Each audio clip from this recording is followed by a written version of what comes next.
हमारे चैनल में। मैं हूं आपके साथ शिखा कौशिक। चलते हैं हमारी कुछ खास रिपोर्ट की तरफ। हनुमान ताल थाना अंतर्गत किलकारी गार्डन के पास रहने वाली रोशनी मसूरी पति मोहम्मद शरीफ उम्र 22 वर्ष, जिनका विवाह 1 वर्ष पूर्व हुआ था, 5 तारीख को अचानक घर में ही किचन में काम करते हुए आग लग गई। उक्त घटना से तुरंत ही रोशनी को अस्पताल में भर्ती कराया गया, परंतु 11 तारीख शाम को रोशनी की मृत्यु हो गई। मृतका के पिता का आरोप है कि मेरी बेटी की संदेहास्पद मौत पर मुझे संदेह आता, पुलिस जांच की मांग की। वही दूसरे पक्ष के द्वारा बताया गया कि बहू किचन में खाना बना रही थी, अचानक उसके कपड़ों में आग लग गई, जिसको बचाने के लिए ससुर ने भरपूर कोशिश की, जिसके कारण ससुर भी काफ़ी हद तक झुलस गए। एवं मृतका के पति ने बताया कि हम लोगों के बीच में कोई विवाद नहीं होता था, हम लोग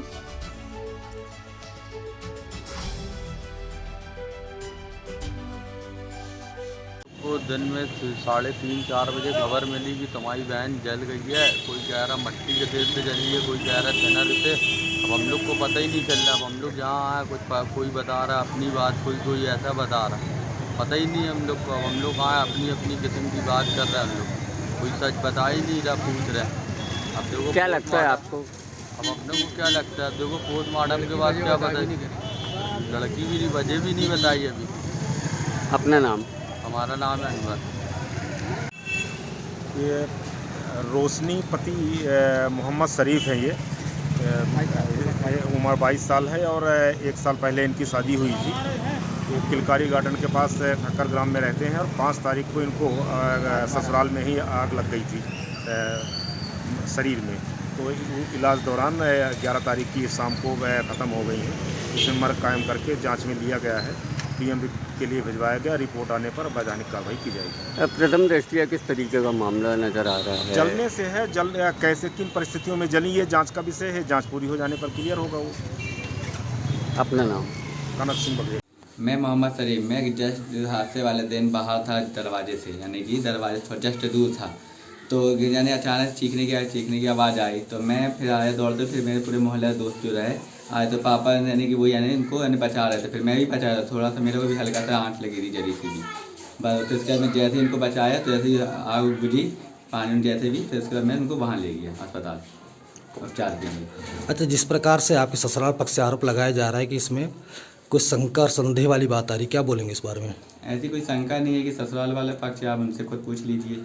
कभी विवाद होता था? नो। अच्छा, नाम बता दो आपका। मोहम्मद शरीफ। मुझे बहुत कस की आवाज़, चीखने की आवाज़ सुनाई थी हमको। इस वजह से हम दौड़ते हुए आए तो देखे तो इनके पापा बचा रहे थे। मैं देखी, थोड़ा कोशिश करी, फिर मैं अपने आप में होश में नहीं थी कि क्या हुआ क्या नहीं हुआ। मैं बेहोश रही। जब मैं होश आया तो पता चला बहू अस्पताल पहुँच चुकी है। आपके समधी पक्ष से आरोप है कि मतलब कि आप लोगों ने कुछ उसको मतलब ऐसा जलाने वलाने का ऐसा प्रयास किया है? नहीं, ये सब कोई गलत बात है। सब मेरी बेटी रही वो सर।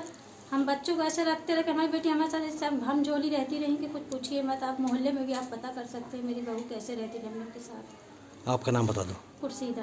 यहाँ बैठे थे कुर्सी में, टीवी देख रहे थे और हमारी बहू वहाँ खाना गर्म कर रही थी, क्या कर रही थी, मतलब जो भी कर रही थी, चावल गर्म कर रही थी। और बहू इतनी जम की और बहू पकती आई। और सबसे पहले हमें लेकर हाथ था। अपनी बहू को हमने सोफा में जो कपड़ा रखा रहा, हमने उसको पूरा झपड़ के उसको गले लगा दिया कि मतलब बहू भाई बच जाए। तो नहीं बच पाई तो हमारे सब हमारी घरवाली आई, ऊपर कपड़ा फैला रही थी। उसके बाद मुझे वो भी भागती हुआ आई। फिर हमारा बच्चा बाहर खड़ा रहा, बच्चा भागते हुए वो भी आया। तो बिल्कुल पूरे मोहल्ले वाले आ गए पूरे ऐसे में। तो पूरे बार पर हमें भी नहीं मालूम कि हम कितना जल गए। फिर उसके बाद फिर सब भीड़ लग गई, पर हम लोग लेके भागे पर अस्पताल। ऐसा है। अच्छा, नाम बता दो आपका। हमारा नाम है अब्दुल सबद उर्फ जब्बू। एक घटना घटित हुई है अयाज भाई की बच्ची रोशनी, जिसके साथ एक 4-5 दिन पहले आग जलने की घटना हुई। और जो तथ्य सामने आ रहे हैं उसमें ये प्रतीत हो रहा है कि उस बच्ची को जलाया गया है। यदि एक आम व्यक्ति के साथ कोई घटना होती है तो मानवता के नाते सबसे पहले उसको अस्पताल पहुंचाया जाता है, वो किसी का रिश्तेदार हो या ना हो। लेकिन आपके घर में 12 बजे के लगभग ये घटना होती है, उस बच्ची को आग लगती है और 2 से ढाई बजे तक उसको हॉस्पिटल लेके नहीं जाते, घर में रखते हैं। और 2:30 बजे के बाद हॉस्पिटल लेकर के जाते हैं। तो ये क्या दर्शाता है? और उस बच्ची के कान में उसके पति के द्वारा, उसके ससुराल पक्ष के द्वारा ये कहा जाता है कि जैसा हम लोगों ने कहा है वैसा ही ध्यान देना। अब क्या धमकी दी गई वो तो इस दुनिया से चली गई, ये वही जानती है। शासन प्रशासन से हम लोगों का सबका ये अनुरोध है कि ईमानदारी से जांच हो। यदि उसके साथ ये कृत्य किया गया है तो जो लोग दोषी हैं उनको कड़ी से कड़ी सज़ा मिलना चाहिए, ताकि भविष्य में किसी की बच्ची के साथ ऐसे कृत्य ना हो सके। नाम बता दीजिए। मोहम्मद कलीम खान पार्षद। हमें इंसाफ चाहिए, साहब से हम बोले तो उन्होंने बोले आपको इंसाफ मिलेगा। हमें पुलिस प्रशासन को पूरा भरोसा है। मामला क्या था? आपकी लड़की को प्रताड़ित करते थे क्या? हमारी लड़की को प्रताड़ित करते थे उसकी सास। हम जिस दिन आग लगाई उनने हमसे कुछ नहीं बताई, ना बोली। आग लगाई थी हमारी लड़की, हमसे तो बताती कि तुम्हारी लड़की ये करी है, तो हम आके बता बोलते उसको कुछ नहीं बोली ना, सीधे लेके चले गए। हल्का मालूम क्या क्या पढ़ाते हुए ले गई, तो हमारी लड़की भी यही बोल रही कि पापा हम अपने हाथ से चले, अपने हाथ से चले। हमारी लड़की अब चेहरा नहीं धोती थी गर्म पानी। अब क्या चाहते हो आप? हमें बस इंसाफ चाहिए भाई।